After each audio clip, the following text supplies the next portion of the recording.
Now that Charles is king, what will it mean for us here in Canada and our systems of government? Here to discuss that is Barbara Messamore, constitutional expert and professor of history at the University of Fraser Valley. She is in Maple Ridge, British Columbia. Welcome to The Rundown, Barbara. Thank you for taking the time.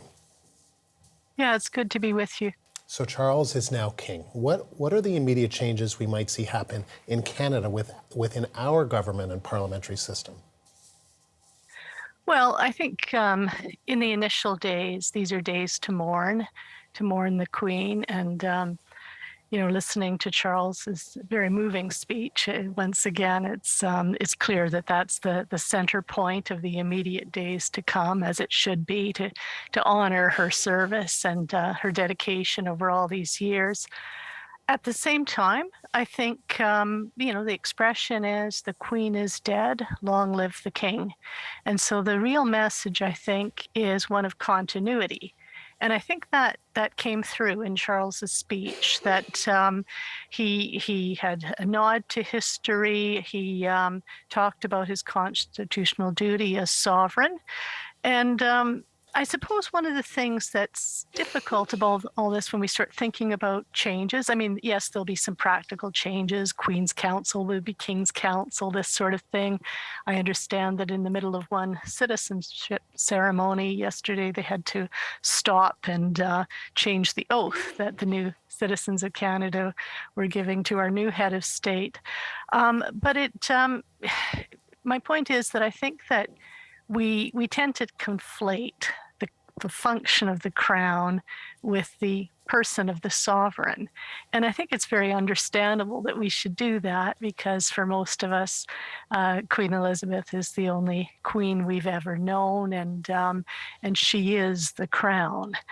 But I suppose the other thing to bear in mind is that the institution's a very robust one. It's gone on for centuries, and we hope will continue to do so.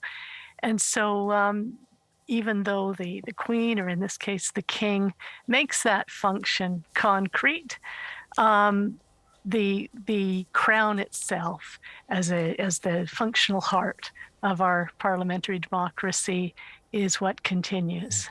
Do you think this could open up a discussion about the future of the appropriateness of a hereditary monarchy in Canada in 2022?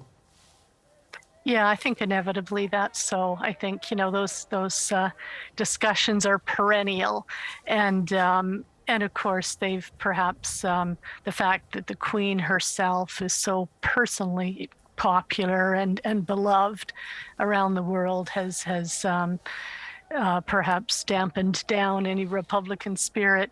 But yes, inevitably those questions come up, and some people point to the fact that we've made it very difficult indeed in Canada to think about how we might make a transition from a monarchical system. John Fraser said something interesting yesterday that I think was a point well taken, which is that if we want to do such things, there's always a way to do them. But certainly, we've set the bar very, very high, where you need unanimity among all the provinces and the House of Commons and the Senate, that this is a very high bar to achieve. I suppose the thing I would ask, though, is what problem are we trying to solve? I think that Canada's system of constitutional monarchy is a workable model of good governance for the world. People come to Canada from around the world, and it's something that's evolved organically over centuries. I sometimes use the expression a crowdsourced constitution, where all sorts of traditions have built on one another to create the monarchy. I think it works well.